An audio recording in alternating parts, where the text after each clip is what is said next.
Right then, let's get into last night's game in a lot more detail. And joining us now is Dutch football expert Marcel Van Der Kraan. Marcel, welcome to Inside Gooners. We didn't see it coming. Did you see that coming?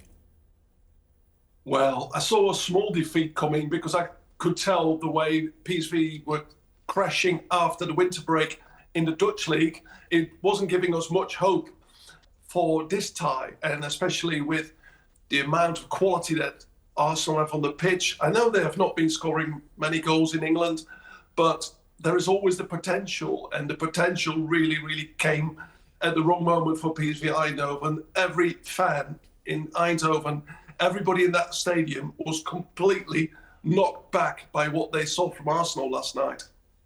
I mean, Arsenal were brilliant, there's no doubt about that. But from a PSV perspective, should they have modified their game plan a little bit? We all expected them to come out and play on the front foot and leave spaces. That's exactly what they did, and Arsenal were able to expose those. Is there a case, and is there some talk now in the Netherlands that maybe PSV were a little bit naive in their approach?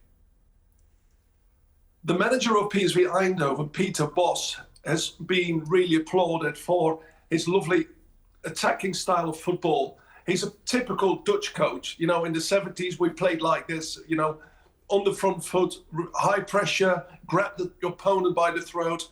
For that reason, Peter Bos is also a major lover of Pep Guardiola's style and attacking ways.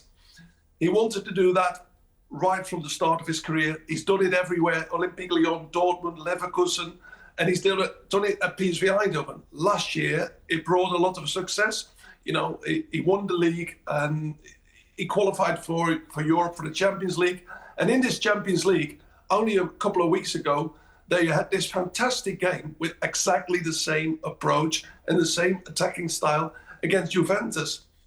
If that game hadn't been going so well, it would have been a reason to adapt against Arsenal. But Bos is a man who sticks to his own principles, and sometimes you get the lid on your nose, we say here, and that really happened yesterday. I cannot think of a game of PSV Eindhoven in their entire European history, and they play some great games, great competitions, never where they've been punished like this by the side. Marcel, I've got a couple of questions for you. First of all, was there much anger among the PSV fans around the possibility of Miles Lewis-Skelly being sent off for a second yellow card? There's no doubt that he was a little bit fortunate not to pick up a second caution, or did things just escalate so much that that's almost a side issue now? And the second part of my question is regarding the second leg. There's talk about Mikel Arteta resting players, but do you think Peter Bosz will play the kids as well? Well, about the second yellow card, which should have been handed out, in my opinion, in the eyes of everybody in the stand, you could probably see some of the fans in the slow motion of the TV footage that the fans were going absolutely mental, and that was really the feeling. And Peter Bosz didn't want to carry on too much after the game about this tackle, because it looks silly when you start moaning about that when you've just had 7 goals against you. But it would have made, of course, a big difference in that game. And I think he was extremely lucky, and nobody can believe what this referee, what was in his mind, not to punish him with that second yellow, especially when you saw the footage from behind, the slow motion. It looked even worse. You know, it could have been a straight red, but maybe I'm too Dutch here and not. Come on, Marcel. But you know, it would have made a difference, of course, in this game. And it's one of those nights when everything goes against you. And of course, the fans start to realise no point in the second half moaning about this moment anymore, because we are just being played off the park by this Arsenal side. And was there anger? Yes and no. There is frustration, because when you've been watching a side by the same coach, the same players who played for the last 18 months up until Christmas, absolutely brilliant football. There was a moment that all the media in the Netherlands was saying, look, the Eredivisie has gone so boring. We might as well hand the trophy in the Eredivisie to PSV Eindhoven at Christmas, and then we can all start with a clean slate. The downfall is absolutely not understandable for anyone. And maybe one thing helped to avoid any real anger in the stadium. It's carnival in the Netherlands, and especially Eindhoven is one. It was the capital of Netherlands Carnival. The fans probably had a couple of pints before the game as well. At least they had a good time if they didn't get the result that they were looking for. Marcel, thank you very, very much for joining us. Really appreciate your insights. Cheers, guys. Clive, let's start with you on this, because I think the big question off the back of last night's result and performance is what was different? This is a team that for a couple of games now we've been looking at them and being a little bit frustrated by the lack of creativity, the lack of spark in the final third. Yet everything seemed to click yesterday. So what in your eyes was different? Oh, see, I think for me, when people talk about creativity, they tend to think about, oh, this creative player is not playing well. When I think of creativity, I think of movement, because a passer needs someone to pass to. And I thought our movement was really, really unstructured and really, really good. A couple of things that really went for us in the game. I thought our centre-backs pushed up against Luke de Jong really, really well, and they knew he wasn't going to run in behind them, so they squeezed. And suddenly it became a smaller pitch, right? So you have a situation where you've got a few creative players, but creative players are really good when they're quite close to other creative players, because they can use proximity to really move the ball and go around corners. So I thought the way the game plan was set up was really, really good. But for me, I'm sure Adrian's quite good at this stuff as well. So I thought the key was our centre-backs that were magnificent to start with, but the key was our full-backs.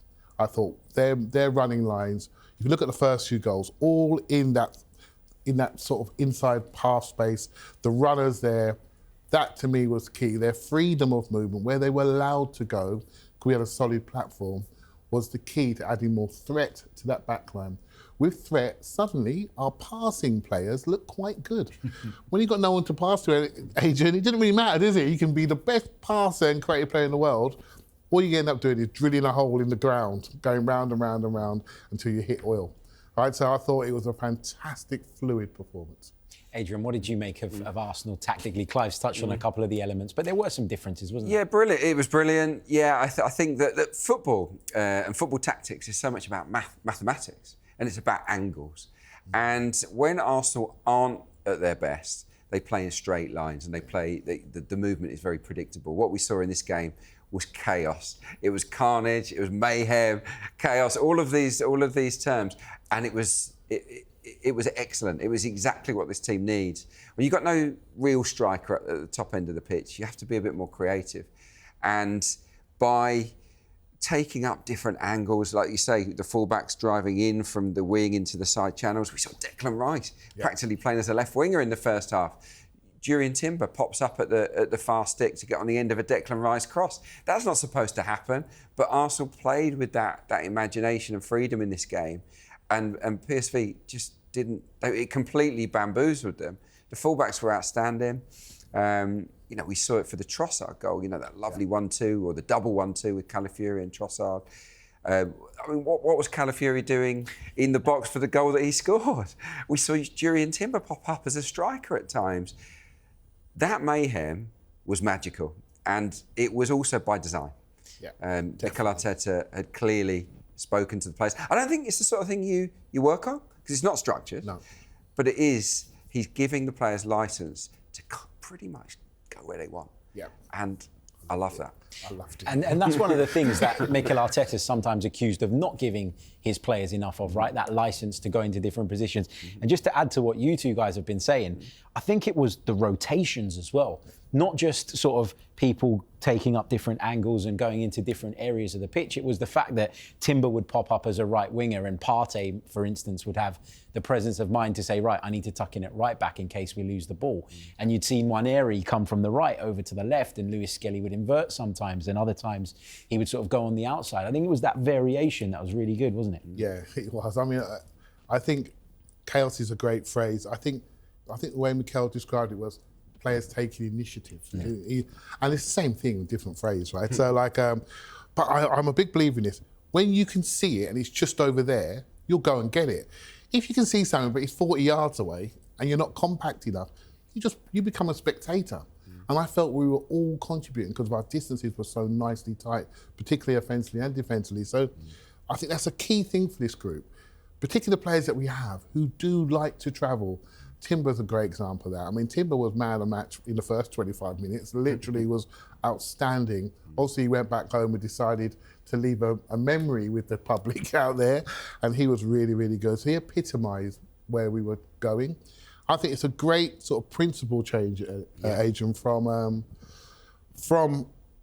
maybe the positional play that we do, where we sit in extremities, we stretch teams, which is great when you've got your one-on-one travellers on the outside and pace. When you haven't, you've got to do something else. You've got to create a different picture. And I thought he adjusted brilliantly by just letting the handbrake off a little bit. Yeah, definitely. And it's also travelling with the ball. I don't know how the stats finished, actually, but at half-time, I think we'd had 11 dribbles. PSV had 1. And that also spoke volumes. When you are maybe lacking some of your star players and whatnot, the movement that we've talked about is important, but so too is doing things that are unpredictable.